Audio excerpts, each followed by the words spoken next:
नमस्कार दर्शकों, आज हम भादो अमावस्या की कहानी लेकर आए हैं।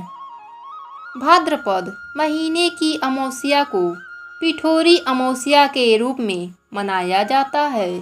इस दिन महिलाएं अपने पुत्र की लंबी आयु के लिए व्रत रखती हैं। ऐसी मान्यता है कि माँ दुर्गा की कृपा से संतान को न सिर्फ लंबी आयु मिलती है बल्कि मृत्यु संतान को नया जीवन मिलता है। पिठोरी अमावस्या के दिन आटे से 64 देवियों के पिंड बनाकर उनकी पूजा की जाती है। इस अमावस्या को दक्षिण उत्तर में पिठोरी अमावस्या के नाम से मनाया जाता है, जबकि दक्षिण भारत में पोलाला अमावस्या के रूप में मनाया जाता है। इस दिन उत्तर भारत में माता दुर्गा की, जबकि दक्षिण भारत में माँ पोलेरमा की पूजा की जाती है। पोलेरमा को माँ दुर्गा का ही एक रूप माना जाता है।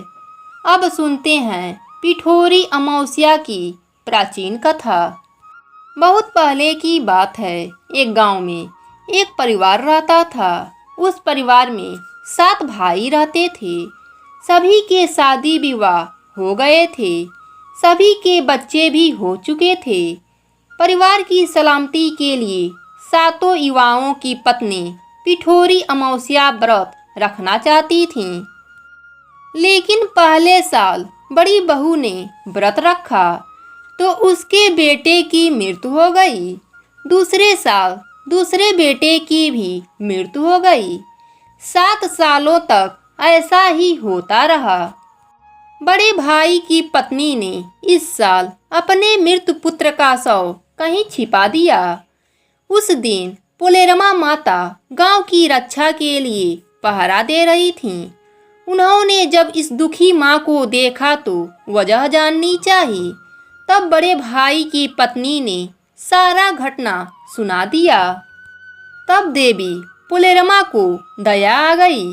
उन्होंने उस दुखी मां से कहा वह उन स्थान पर हल्दी छिड़क दे जहाँ जहाँ उसके बेटे का अंतिम संस्कार हुआ है। माँ ने ऐसा ही किया। उस दिन भादो मास का अमावस्या था और वह बड़ी बहू अमावस्या का व्रत भी रखी हुई थी। जब वह घर लौटी तो 7 पुत्रों को जीवित देखा। उसकी खुशी का ठिकाना न रहा। तभी से उस गांव की हर माँ अपने बच्चों की लंबी आयु के लिए पिठोरी अमावस्या का व्रत रखने लगी। पिठोरी अमावस्या का व्रत रखने तथा कथा कहानी कहने सुनने से उनकी बच्चों की आयु लंबी हो गई और वे सब सुखी जीवन जीने लगे।